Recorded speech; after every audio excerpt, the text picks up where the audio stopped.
This is the TOSOT 24,000 BTU mini split air conditioner.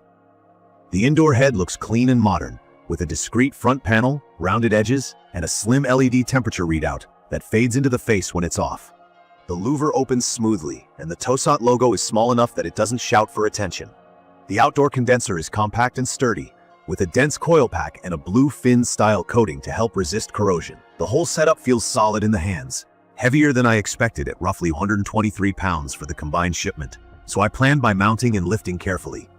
From my experience, the setup is marketed as DIY friendly, and I did install it myself, but I won't sugarcoat what that means. I needed a 230-volt dedicated circuit, the right wire gauge for the run, and a breaker that matches local code. On the refrigeration side, I used a vacuum pump to pull air and moisture out of the lines, a set of gauges to verify the vacuum, a flaring tool to finish clean copper connections, and a torque wrench so I didn't over-tighten and crush the flares. If any of those terms are new, BTU refers to the cooling and heating capacity. SEER2 is the newer efficiency rating. The higher the number, the less energy the system uses for the same work. An inverter compressor is a variable speed motor that ramps up or down smoothly instead of clicking on and off, which helps efficiency and reduces noise. And pulling a vacuum is just removing air and moisture, so the refrigerant loop stays clean and dry. I installed this in a large workshop that's tough to condition, with sun exposure and big doors. I went with the 24,000 BTU size because I wanted strong cooling and reliable heat through the shoulder seasons. The spec sheet lists capacity as 1.5 tons, which might raise eyebrows since 24,000 BTU is commonly called 2 tons. But the BTU rating is what I pay attention to, and real sizing still depends on insulation, windows, and climate. I kept the line set length within the recommended range, wrapped the lines with UV-rated insulation, and added a drain line with proper slope so condensate wouldn't back up. Key features: Wi-Fi control through the Gree Plus app, Alexa compatibility for voice commands, I-Feel mode that uses a temperature sensor in the remote to target where I am in the room, ultra heat for low temperature performance, dehumidify mode for sticky days, an efficient sleep mode, auto swing louvers, a published indoor noise level down to 24 dB, and a 5-year warranty.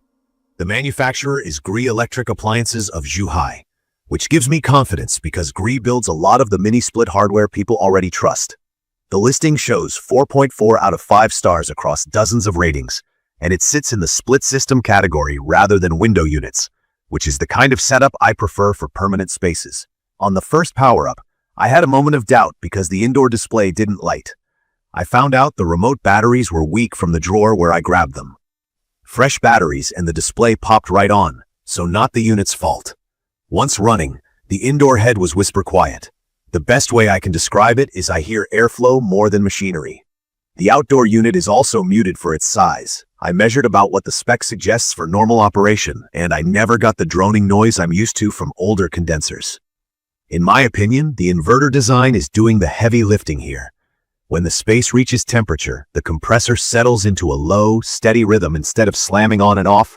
Cooling performance is the reason I bought it, and it delivers. My space gets brutally hot in summer, and this unit pulls the temperature down fast. The air throw is long enough to reach the far side of the room, and the auto swing helps mix the air so I don't get a hot ceiling and a cold corner. On humid days, I'll run dehumidify mode to wring out moisture without overcooling, and it makes the shop feel less sticky. For heating, I tested it during a cold snap, and I was impressed.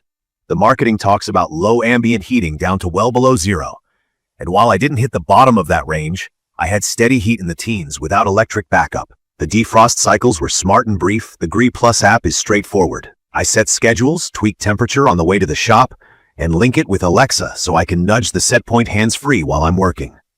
I-Feel mode is surprisingly useful. I set the remote near my workbench, and the unit aims for that temperature rather than the temperature at the head, which can be a few degrees off in a large room. From my experience, that small tweak makes comfort feel more even. Energy use has been lower than my old window and resistance heaters combined. With a SEER2 of up to 22, it's not the absolute highest spec on paper, but it's firmly in the efficient category. What I notice on the bill is steadier, lower consumption during hot stretches because the unit just cruises rather than blasting and resting. If efficiency terms sound abstract, think of SEER2 like miles per gallon for cooling. More miles per gallon means fewer dollars per hour of runtime. I did run into one minor install snag. My first flare wasn't perfect, and I caught it during the vacuum hold test. I practiced a couple flares on scrap copper, redid the line, pulled down to a deep vacuum again, and it's been tight ever since. That's a long way of saying the DIY path is doable, not effortless. I had the tools and patience, and I read the manual instead of winging it.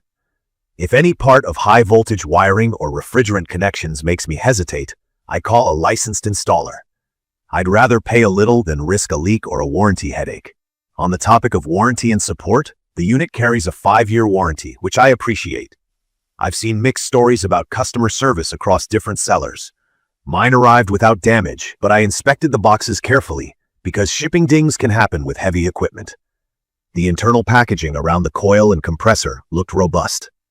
If I saw a crushed corner or bent grill, I'd photograph everything and contact the seller right away before installing, because installing a damaged unit can complicate claims. It's perfect for a garage shop, a bonus room, a home office, or a small retail space where central ducting isn't practical.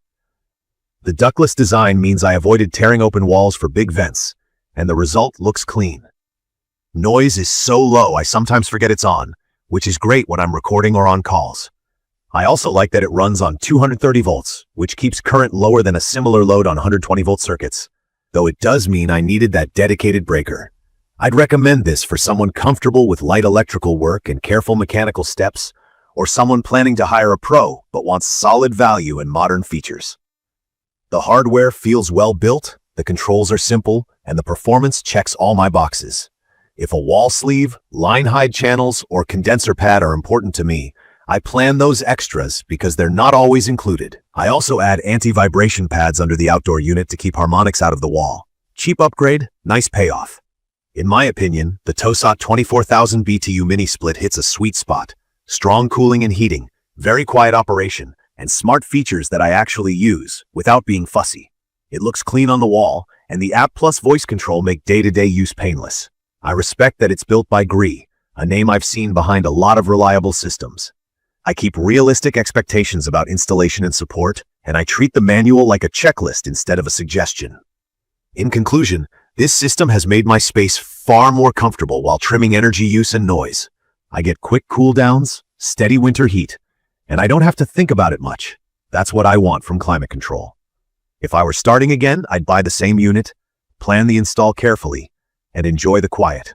If this video helped, please subscribe to the channel and drop a comment with your questions or your own experience with mini splits.